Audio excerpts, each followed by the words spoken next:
and it hasn't touched the freelance field. There's not one, because there's so much going on in the freelance field, to just have a tape there, who's going to make a transcript? Yeah. So they found that out when I was in the Supreme Court. So next door to me was a deposition suite. So I got to know the insurance lawyer who was there practically every day with different cases. So I got to know him, talking to him. One day I look in, there's a glass on the door. I look in, no recorder. They have a big tape recorder in the middle, and they're going. So when they got through, I asked the lawyer who's there. I said, "What's going on?" He says, "Well, the insurance company feels that it's safe, and they ordered us to do away, not hire record reporters, do tapes." So he says, "What I do is I tell the witness ahead of time, talk slowly into the mic." So we try to do it very, very carefully. Oh, no, But so I said, 3 weeks later, back is the reporter. So I asked the guy, I said, "What happened?" He said, "I'll tell you what happened. I've got 300 tapes piled up in my office. I tried to get my office secretary to make a transcript, and after 2 hours she said, I'm quitting the job because I'm getting exhausted trying back and forth, back and forth, back and forth. It's not all 70 words a minute. Right. Somebody's going 200 words a minute. I got to go back and forth to get every word." Right. She says, "I'm going crazy there." Yeah. And she says, "I'm not doing much. At the end of the day, maybe I'll do one tape, and you got 20 tapes for this deposition." So he says, "Can't get anyone." So he says, "You know what we're doing now? We're spending 5 times the amount for freelancers to take the tapes and make transcript out." So he said, "That's the end of that." See what happens when they try to cut corners? So, well, it isn't so much cutting corners. It's just that they don't know the full story. Right.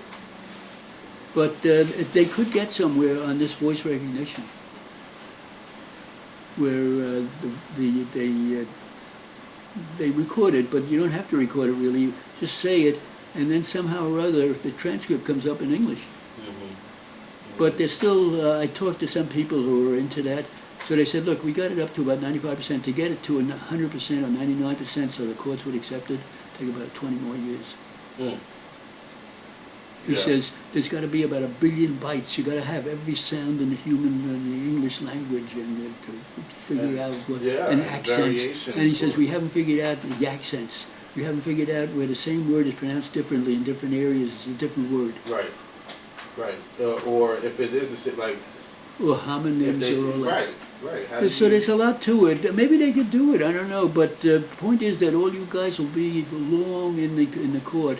And they never fire anyone. It's all by attrition. Okay. So 30 years from now, you'll retire. Maybe it will be replaced with a tape. Just like when I was first appointed in 1949, the chief reporter in Queens told me, "You'll be the last appointment." Chief reporter. I said, "What do you mean?" He says, "Tape recording is taking over." In 1949. Well, that's a long time ago. It's 65 years ago, and nothing's happened in New York. Wow.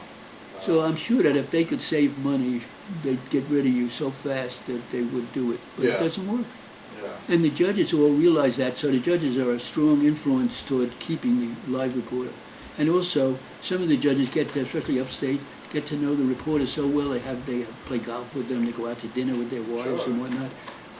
They don't want some non-human tape. They want a friend. So there's a lot to it that I can't predict, but I can say that maybe we'll be replaced, but not so fast. Yeah, we'll hope for the best. So meanwhile, the jobs are increasing fantastically, especially in the freelance. You know what? If I see you this week, like I'll try to remember to bring my computer in. Okay.